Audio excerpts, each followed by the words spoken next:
Conversations across time, conversations across time, conversations across time. Good evening. Welcome once again to Conversations Across Time. You will note the difference in our setup tonight, and that is because I am here with Conversation Across Time show historian, Mr. Mark Hoffman. Mark, thank you so much for doing this.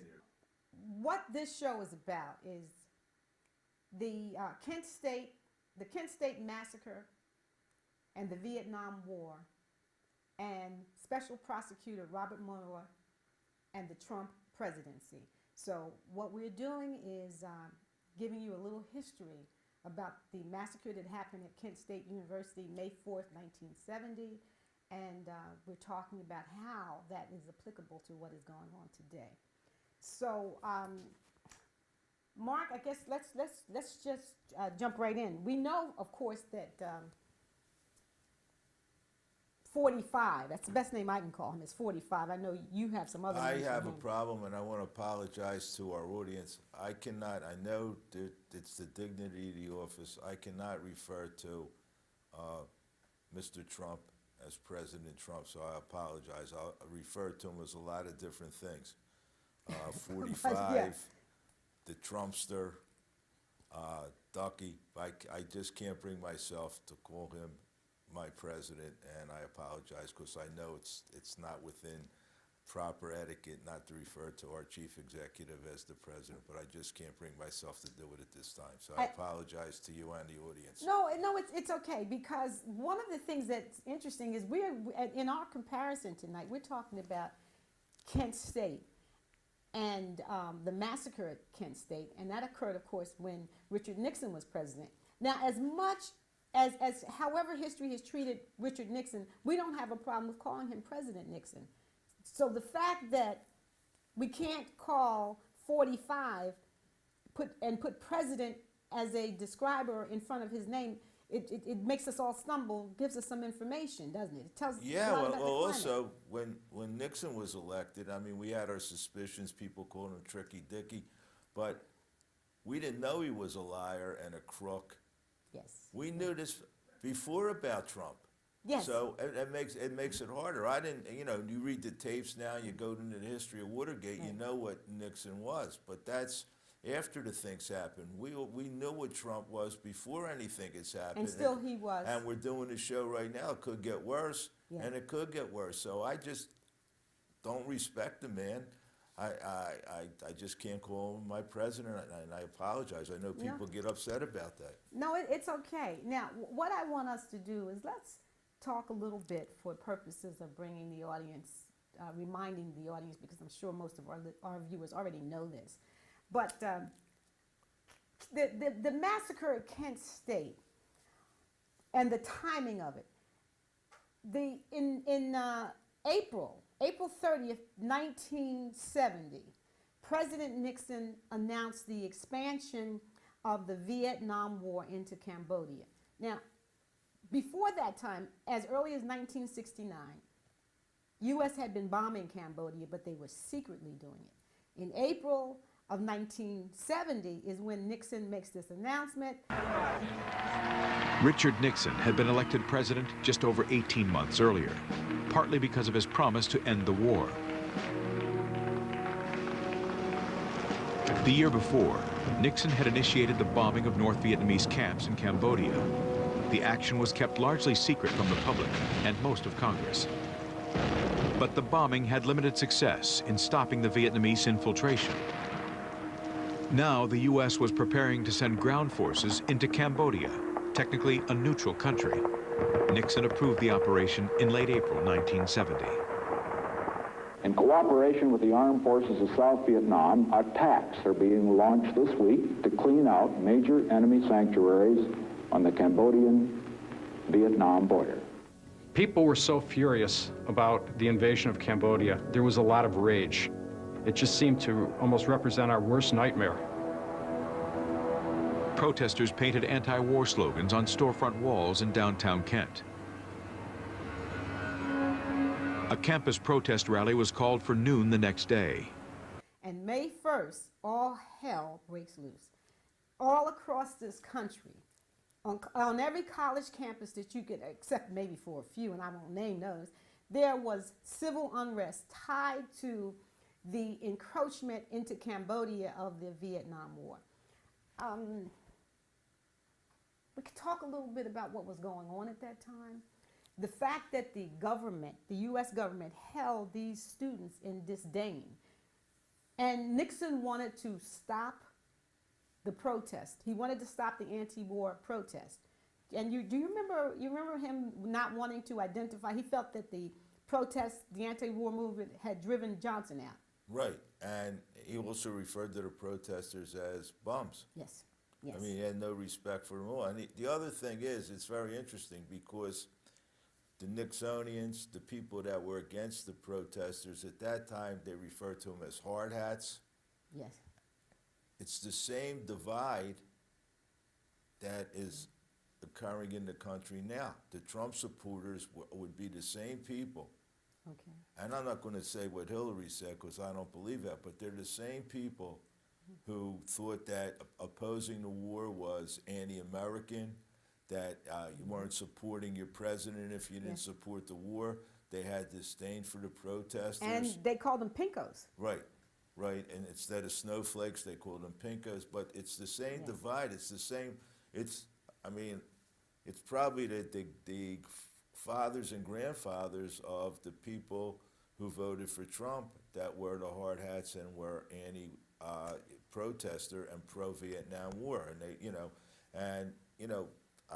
I was much younger than him and much better looking, but I was pretty active in the anti-war movement, and the thing that got to me was the same people, and I was in the military, the same people that were in favor of the war. Many of them never served in the military, much like our current leader. And you know, it's interesting. I was thinking as we were doing research for this, and I was watching the footage, which is startling. Watching the footage from Kent State, and there was a special that Nat Geo did. I think I advise everyone to watch it. And I looked at the people who were part of the protest movement and who witnessed what happened, and thought about them and viewed them as essentially how people view the left now. In other words, we've just gotten a little older, but we're the same people that were out there demonstrating. I was a big anti-war demonstrator. I could conceive of a similar thing at another Kent State happening. Hypothetically, let's assume, and he might do it, 45 might fire Special Prosecutor Mueller. If he does that and the House stalls on impeachment because they're controlled by the Republicans, and whatever bill the Senate has that won't let them dismiss it is delayed, I could see the protest in the street being as massive as the protest against the war in Vietnam. And I can also see protesters being beaten and shot, and we could have and I can also see the opposite. If Trump is impeached, I could see the right wing going to the streets. Now, I don't know what the military and the National Guard, and I hate to say this, the people in the National Guard are much more apt to be trigger happy when it comes to people on the left than people on the right. So if Kent State, if the protests were a bunch of people protesting that they want more troops or the war to escalate, I don't think the National Guard would have fired on them. I think you're right. So I suspect that your analysis is spot on. They would not have been so happy to fire him because after the incident happened, and let's give you some background. So on April 30th, President Nixon announces the expansion of the Vietnam War into Cambodia. May 1st, all hell breaks loose. At Kent State on May 1st, there was a demonstration, and that demonstration was a peaceful demonstration. And the next day, it got a little heated, and the governor, Governor Rhodes, who at that time was also running for a senatorial seat. And while the vehicles lined up on front campus seemed very disturbing because that was a mass, you saw them all in one place, the guardsmen themselves didn't seem threatening. But the atmosphere begins to sour with the arrival of Ohio's governor, James Rhodes. The news cameras document his every move. Rhodes is a popular conservative, nearing the end of his second term in office. That spring, he is fighting for the Republican nomination for the U.S. Senate. With the primary just 2 days away, perhaps he sees an opportunity to show voters he's a tough law and order candidate. His comments at a press conference on Sunday inflamed the students. This now is the problem of the state of Ohio.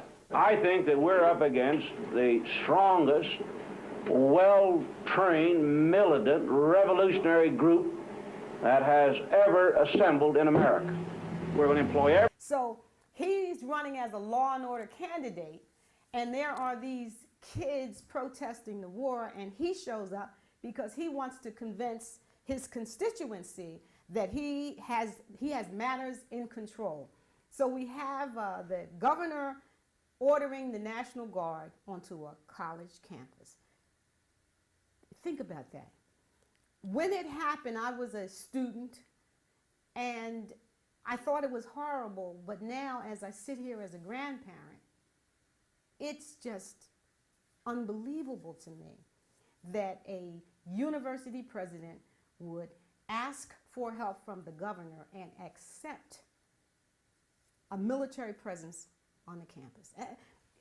It just blows my mind to think about that. So let's just give you some of the dates. So the announcement on April 30th, protest at Kent State, and the announcement by the university president, Robert White, that protesters are going to be banned. So now we go from protesting Vietnam being the guiding principle to the First Amendment, because now what they did is like throw gasoline on to a fire. And the right wing in this country tends to equate the term law and order, meaning no protest. And if it's a peaceful protest, it has nothing to do with law and order. That's part of our democracy, and that's part of the thing that worries a lot of people about what's going on today, that peaceful protest is not against law and order. In fact, it is law and order.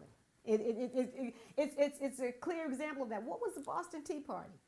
Right. It wasn't a peaceful protest. It was a protest where, and it was objecting to the leadership of King George. George III. Yes.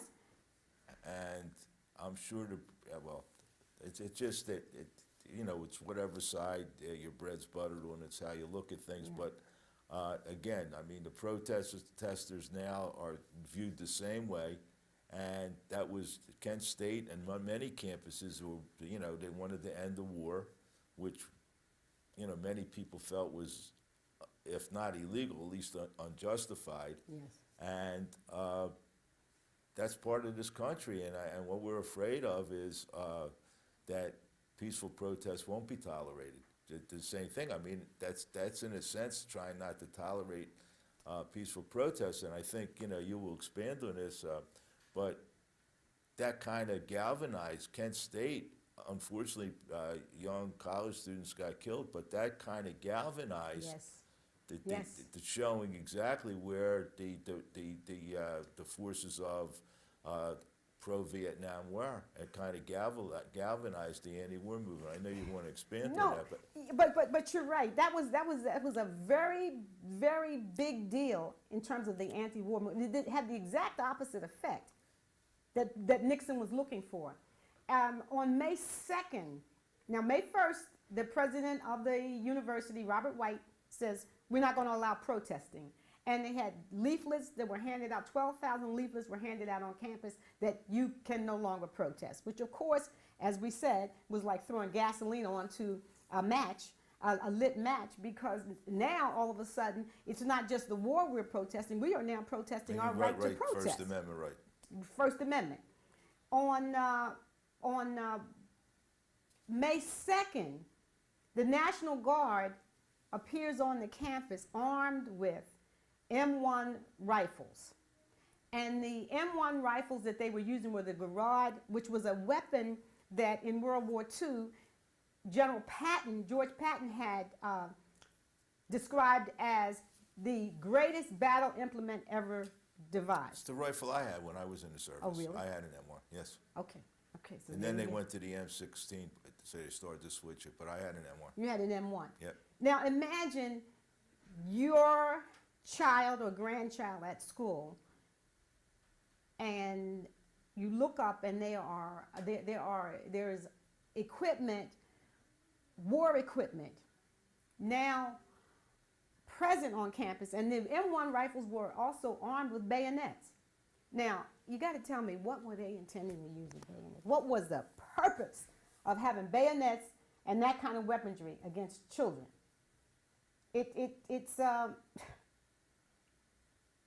It's scary, because I see in our present day, with the person who inhabits the White House now, I see him as fascinated with military weaponry. I can see him as someone that would order such a thing. He's fascinated by it. In fact, he wanted to have a military parade for his inauguration, and he wanted to have the tanks and the Humvees parade down as a show of Pennsylvania force. hadn't. Right, and the only reason they didn't, the streets in Washington could not handle that type of heavy equipment. It wasn't geared to that, but he wanted to have a military parade, and he went crazy a couple weeks ago with his generals because they weren't tough enough in Afghanistan. They weren't killing enough people, and he doesn't even know what the strategy is. All he knows is that we're not winning, and all he knows is, you know, let's win, let's win, let's win. He doesn't understand the strategy. He doesn't understand that nobody ever won in Afghanistan. No one. This is not The just Russians, the British, no one ever won in Afghanistan, yet he wants his generals to snap their fingers and win in Afghanistan. So there's a lot of similarities between, I mean, people just talk about Watergate, but talk about the attitude towards the protesters and people who don't agree with the administration between what was going on in Vietnam and Nixon and what's going on now. People are referred to as not being loyal, not respecting the country, being anti-American, and to me, it's the other way around. If you don't protest, and I give the right to protest Yes. also, but if you don't protest, you're being anti-American. And If I you don't agree. exercise your First Amendment right, you're being anti-American. Keeping quiet and not saying anything what you feel is injustice, Yes. and it might not be an injustice, but if you feel it's an injustice, you have a right to express your opinion. That's what this country's all about. That's what it's building, and that's what the man in the White House, which he calls a dump, which is totally disrespectful. He called the White House a dump, and you know, someone said it's a dump because he filled it with trash. Which is, it's a dump because he filled it with trash. I like that, and that is so appropriate. But the fact of the matter is, you have every right to protest what he is doing, what the administration's doing, and his spokesman, Kellyanne, whatever her last name is, Conway, saying you're un-American or you're not backing up, Yes. that he deserves your respect, he deserves your support. No, he has to earn our respect, and he has to earn our support. He doesn't deserve it, he has to earn it. And this is what I fail to see, how the whole crew, that Kellyanne Conway, what was his other guy? Thank God he's gone. With Scaramucci. Scaramouche, Scaramucci. the mooch. The mooch. Yes, yes. I mean, and The mooch must have had different biology courses that I have, because he described biological things that I never knew you could do. I mean, that's unbelievable to have someone that was going to be the communication director of the White House speak that way in an interview to a reporter, and then claim that he wasn't on record. And if you're a communications director, you should know enough to say to the reporter, this is on record, or if it's on record. If you don't know that simple fact, then you shouldn't be a communications. Now, thank God they got rid of him. I mean, he was even an embarrassment to 45. Yes. And, you know, The embarrassing. man that said you can grab women by their whatchamacallits was embarrassed by his communication director. That's really great. Isn't that interesting? And when you think of it, we look at what's going on in the Trump White House, and they complain about leaks, and I say thank God for the leaks, because it is at least allowing those that are paying attention, and fortunately the media is paying attention. You know, we did a show a while back on why wasn't the media. I ended with saying to the media, do your damn job. Now they are doing their job, and as a result of that, we have this unhappiness from the resident at 1600 Pennsylvania Avenue. I'm also struck by the fact that he just adores Vladimir Putin. I mean, and this investigation is being led by Mueller, which is exactly the premise of this show. We are saying that Kent State was to Vietnam what the Mueller investigation is going to be to the Trump We'll presidency. see what happens, right? We'll see what happens. Right. It'll either be a ringing endorsement, and that we'll find that there's nothing going on there, nothing here to see, as he likes to say. But that Donald Trump, the one thing that we know about him, he idolizes money. Yes. Putin's the richest man in the world. I mean, Yes. I know Forbes has, Gates or Jeff Bezos, but Putin is all the money's hidden in this country, and Yes. that's part of what Mueller's investigating. But he's the richest man.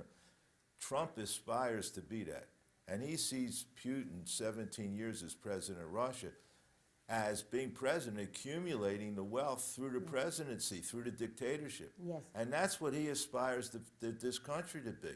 He aspires to To accumulate wealth through his operation as the leader of the country. That's why he has his family in Yes. key positions. That's why he hasn't divested himself of Of his real estate business, interests. real estate and business interests.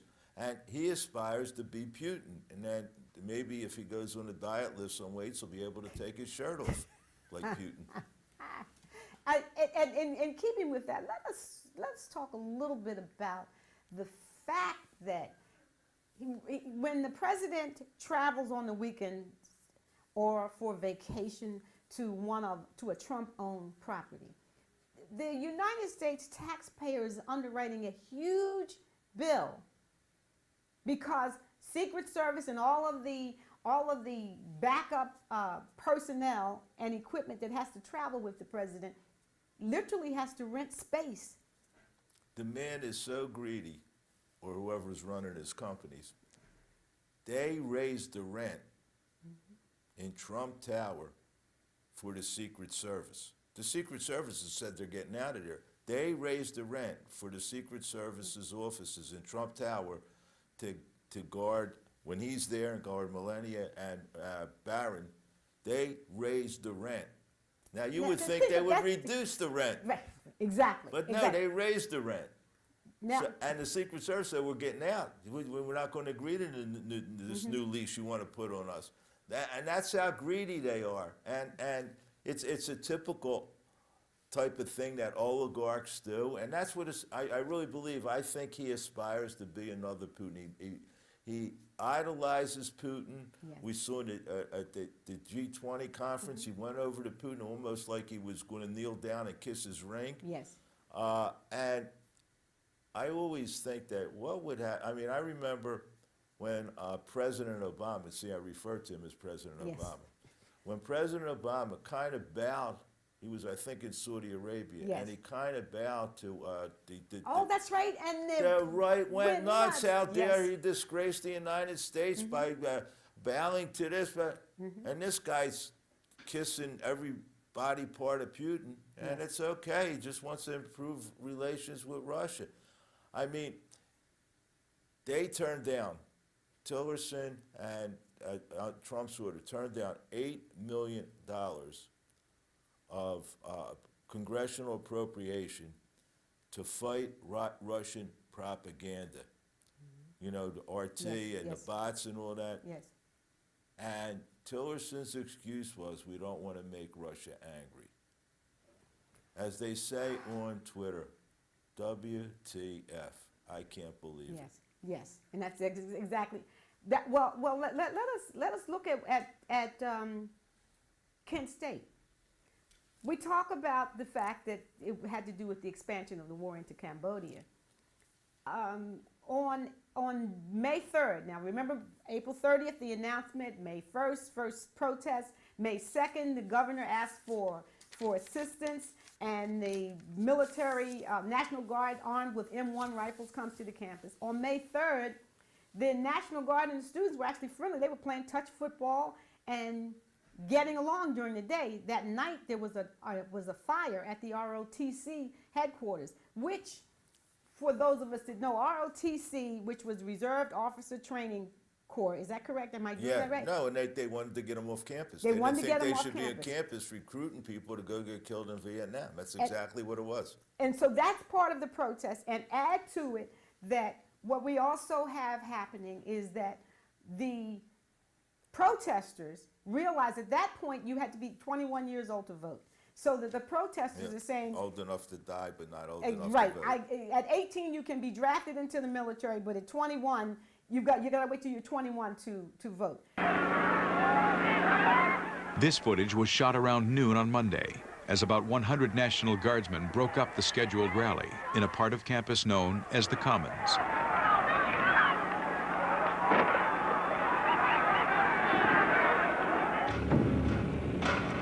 At around 12:25 p.m., hundreds of students are watching when the Guardsmen near the top of a rise called Blanket Hill. A handful of students throw stones. As the troops crest the hill, some of them turn back. First a few, then several more. There's a gunshot, perhaps two, followed immediately by a barrage.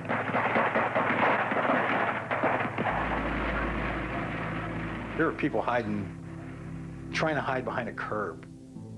If you could dig a hole that fast, you would have, when you realized you were being shot at. Some of the Guardsmen shoot into the air, some towards the ground, but at least 8 fire at students. In just over 13 seconds, an estimated 60 rounds of live ammunition are discharged.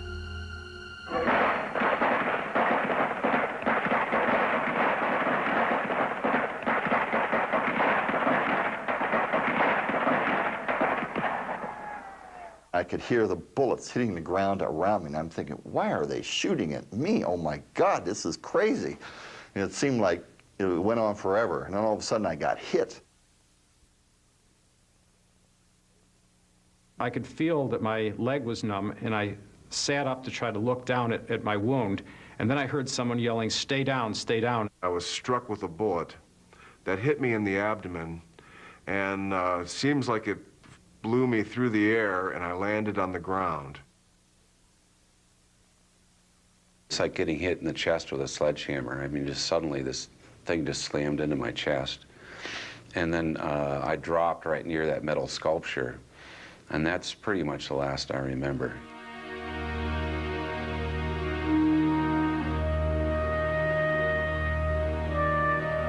As the gun smoke clears, the Guardsmen turn and march back through the Commons. Left behind are the shell-shocked, the wounded, and the dead. Jeffrey Miller, Alison Krauss, Sandra Scheuer, and William Schroeder. Schroeder and Scheuer were not part of the protest. They were simply on their way to class.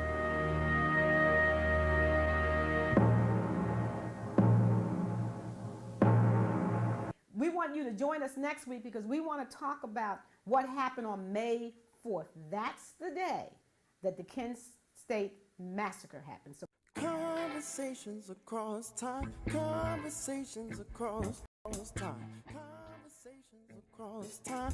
Conversations across time.